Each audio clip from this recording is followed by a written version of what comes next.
আজকে আমরা একটি জমির হিসাব করব। যাদের জমির হিসাব, মাপজোক এবং জমির পরিমাণ বের করা শিখতে চান তাদের জন্য আজকের এই ভিডিওটি। অনেকের জমিগুলো স্কোয়ার বা লম্বালম্বি না হওয়ার কারণে জমির মাপের অনেকটা সমস্যা হয়ে থাকে।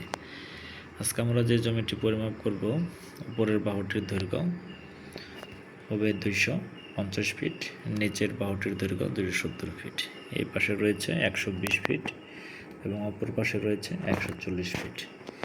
এখানে আমরা কত শতাংশ জমি পাবো এই হিসাবটি সহজে কিভাবে বের করতে পারবেন, আজকে আমরা এই হিসাবটি সহজে বের করব। জমির হিসাব বের করা এবং জমির হিসাব করা প্রত্যেকেরই জানা উচিত। জমির পরিমাণ নির্ণয় করা অল্প সময়ের মধ্যে কিভাবে করবেন আমরা এটি ক্যালকুলেশন করে আপনাদেরকে দেখাবো। জমির হিসাব করতে গেলে আপনাকে প্রথমে দৈর্ঘ্যের গড় আমরা এল ধারা প্রকাশ করলাম। দৈর্ঘ্যের গড় আছে 250 ফিট যোগ 270 ফিট, আমরা সমান সমান পাই 520 ফিট। আমরা যদি একে 2 দিয়ে ভাগ করি, মানে দুইটা বাহু তার জন্য 2 দিয়ে ভাগ করি, তাহলে আসবে 260 ফিট। তাহলে আমরা অ্যাভারেজ একটা মান নিয়ে নিলাম 260 ফিট। এবার দ্বিতীয় যে কাজটি করব, প্রস্থের ব্রেথ একে আমরা গুণ করব, দুইটিকে আমরা যোগ করে 2 দিয়ে ভাগ করব, 120 যোগ 140 ফিট। তাহলে আমরা কত পাচ্ছি, 120 যোগ 140,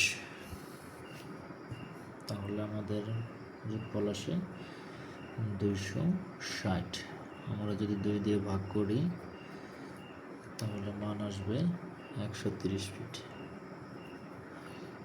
আমরা দুইটি মান পেয়ে গেলাম, দৈর্ঘ্যের গড় এবং প্রস্থের গড় আমরা পেয়ে গেলাম। সুতরাং এল পূরণ বি সমান সমান 260 গুণন 130 ফিট। তাহলে আমরা কত পেলাম, 260 গুণন 130, আমরা 260 গুণন 130 সমান সমান 33,800 বর্গ ফুট।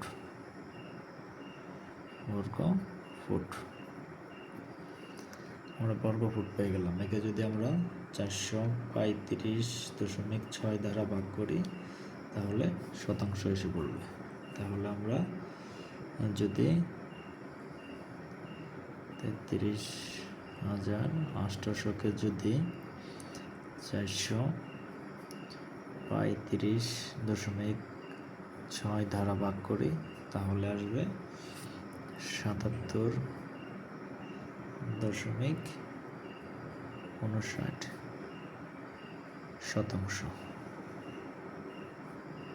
শতাংশ বা শতক। আপনি যদি এই মানটিকে যদি আমি 720 দ্বারা ভাগ করি তাহলে আসবে কাঠা।